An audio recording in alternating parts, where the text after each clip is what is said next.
So I am Amy Mathewson. And I'm Ashley Johnson. And we are here with Girl Talk. We want to kind of make a difference in people's lives and make you be the best person you can be and kind of encourage that in your life. We're just talking about Girl Talk, just our daily life and what we have found works for us. Yes.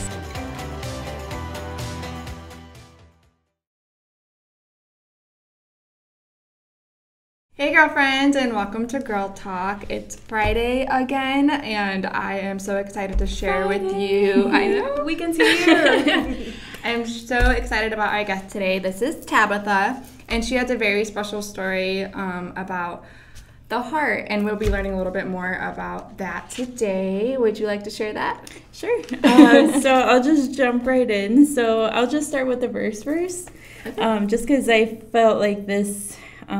After going through everything, this probably was very dear to my heart.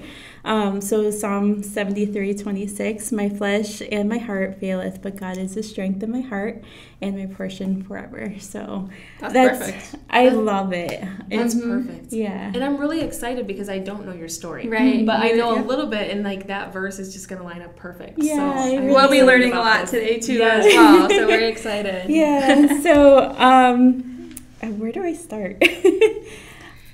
Just wherever you want to do. Okay.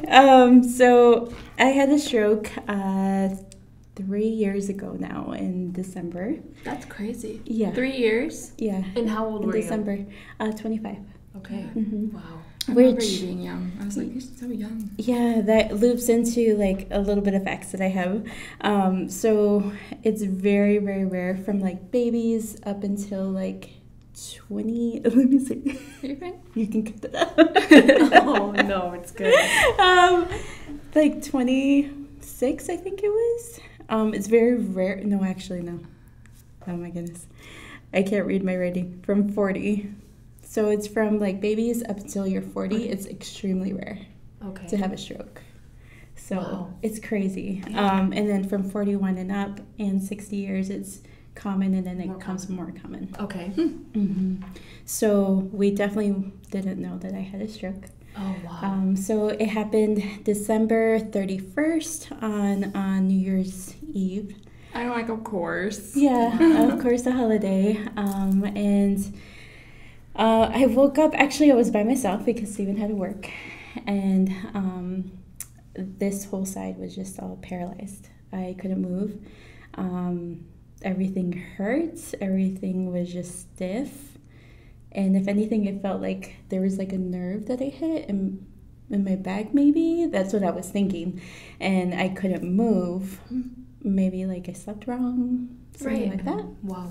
You know, you wouldn't think a stroke. And I woke up, I texted Steven. I was just like, I don't know what's wrong. Something's wrong with my body, but I don't know what it is. And I can't really breathe. And so he couldn't text me back because he was working. Right. And so I was just like there in bed for a while. Finally figured I would roll out, but then I'm like, how am I going to get on the floor? So it was just really hard. It took me a long time to finally get out of bed, get the strength up, and finally talk to my sisters because they were coming over later. Which, first of all, is amazing in and of itself, right? That you could get up and start trying to do something. Yeah. Right. Wow. Yeah. Well, if you know me, if I get hurt or anything, I just kind of like try to just pull through and just fake it. And then be like, nothing's wrong with me. I'm okay. Yeah. Even though I was alone, I just felt like I'm okay. Like maybe it's just in my head, whatever. And so my sisters, fast forward, my sisters came over and I was just telling them everything. They're like, well, maybe you slept wrong. Because everybody just doesn't feel like something's actually wrong except for you. You know your own body. Yeah. And so I'm like, I don't know. I just feel off. Steven came over and he's just like, no, you're not yourself. Well, that evening, of course, it's Christmas Eve. Yeah. Well, New Year's Eve. Sorry, New Year's Eve. And everybody has parties. So we had a family party. And I'm like, I want to go. And I just felt so off. I couldn't breathe. I could barely walk. And I was getting a little bit more better. It wasn't as bad as in the morning. And so I told my husband, I'm like, let's just go. Because in my mind, this is really, really sad, but in my mind, I'm like, if something ever happens later on, I'm like, I at least want to be with my family one last time. That's a hard thought to have. I know, especially when you're that young. Oh my goodness. Yeah. I'm gonna pause you for a minute. How long do you think that was then? So that was like, how many hours then from when you first felt that to when you went to the party?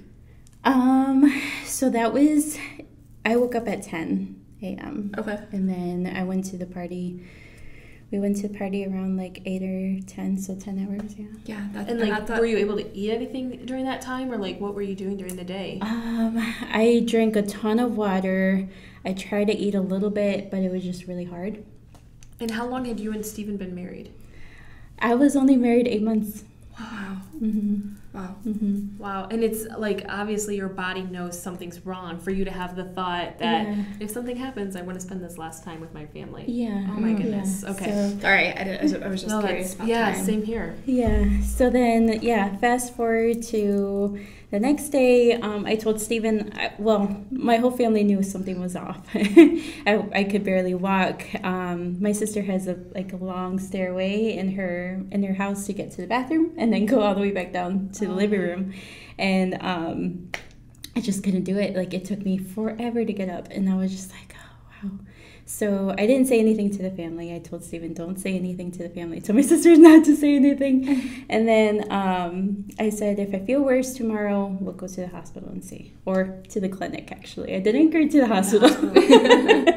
Did you notice like one side was harder to move than the other? Or just overall you were like very tired? It was mostly one side and then a little bit of both. Okay. Because I know strokes time is of the essence. Right. That's why I was asking her with the hours. I was like, oh my gosh, because the faster you go somewhere to the hospital, the better it is. That's why I was asking you. Well, of course, you didn't know you were having one at the time, but sorry, go ahead. Yeah. So the next day we went to the hospital.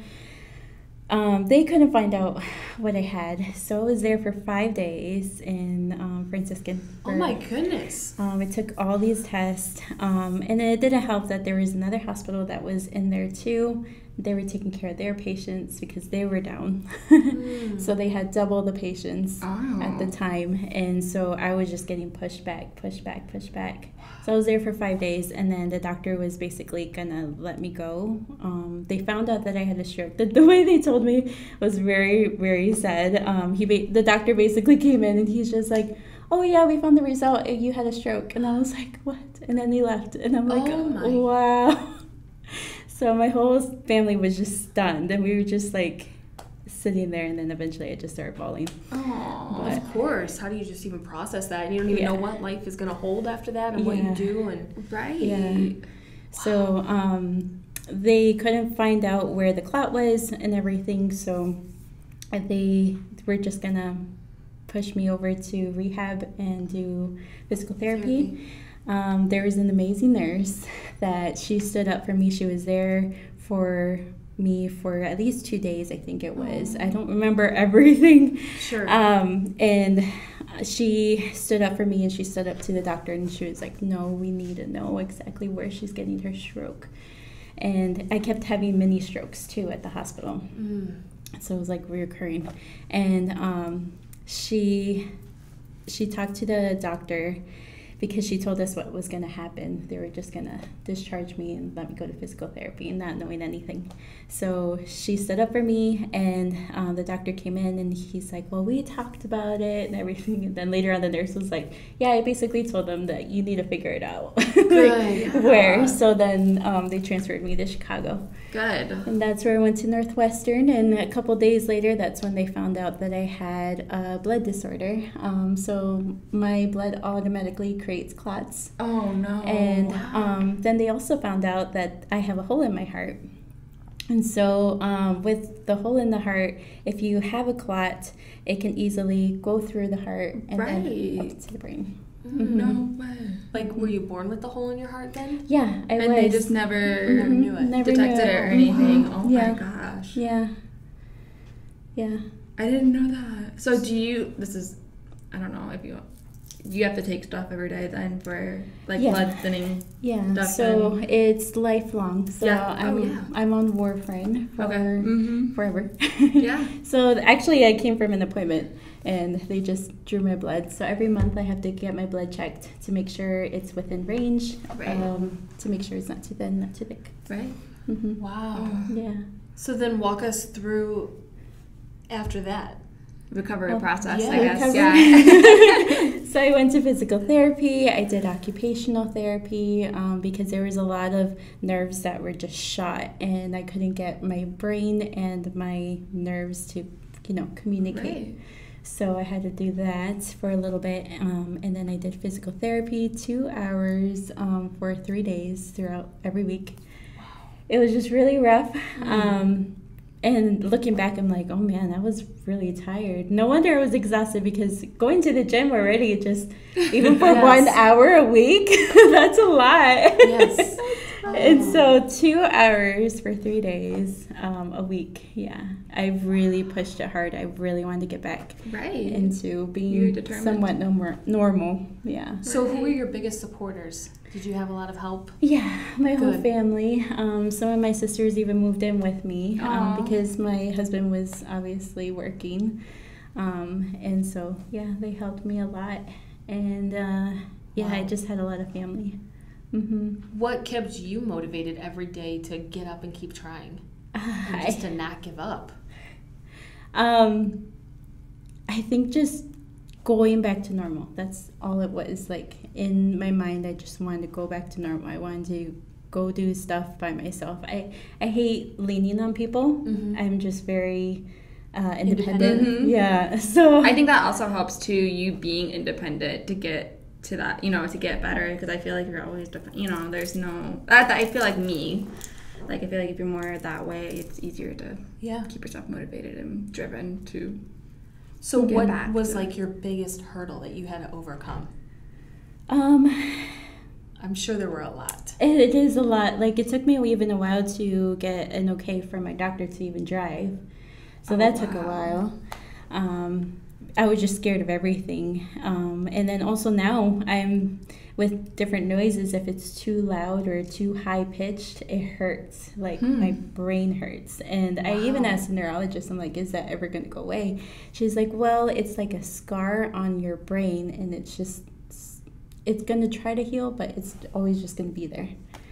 So that's just one of the things. So like trains or anything is too loud, or anything really high pitched, like even the smoke alarm. Yeah. The other day it went off in her house and we had to change the battery. Well, I had to put on headphones because it hurt so bad. Wow. Yeah. So what do we need to know? What should the listeners know? Like, what do we need to know about our heart and anything? What could you share with us? Yeah, so with physical therapy, with the doctors, everybody just says basically just keep active. Even if it's just 30 minutes a day, just go for a walk, or just get your heart pumping, get your blood going, so you don't, it's not going to totally eliminate a heart attack or stroke or any type of heart disease, but it'll help prevent it. Right. Yeah, so I would say that. And that's where it goes into the gym. I went into the gym after physical therapy, and I just wanted to just keep getting stronger. Yeah. So I just still feel like I'm not there yet, but I was gonna say, do you feel like, when did you start feeling normal? Like, how long did it take from? probably last year. Really? Last year I just started doing weights at the gym, and Good for you. now I start doing like 50 pounds and stuff. Wow. But yeah, That's more it than took- me, at least. That's awesome. Good for you. Yeah, it took me a while to get there, but I feel like now it's a lot better. Good. But for me, like in general, you know yourself where you're not actually there Right. where you were at before, but I think I'm a lot better. I'm a lot Good. healthier, all that good Do stuff. you eat any different too now, or is it just a diet, not a? I eat a little different. I have to be careful with the warfarin because that does change if I do a drastic change with diet, or if I eat too much. Interesting. Like a lot of vitamin K, I can't have, like all that it's just really interesting. But That is interesting. That would be like what? Carrots? Is that carrot? No, wait. It's vitamin K. What's vitamin K? Spinach. Spinach. Oh, I Okay. have no idea. Don't ask me. I don't know. Yeah, greens and all that. Well, Tabitha also has a company that Yes. she is part of, but we'll talk about that on the next week's episode. Tune in.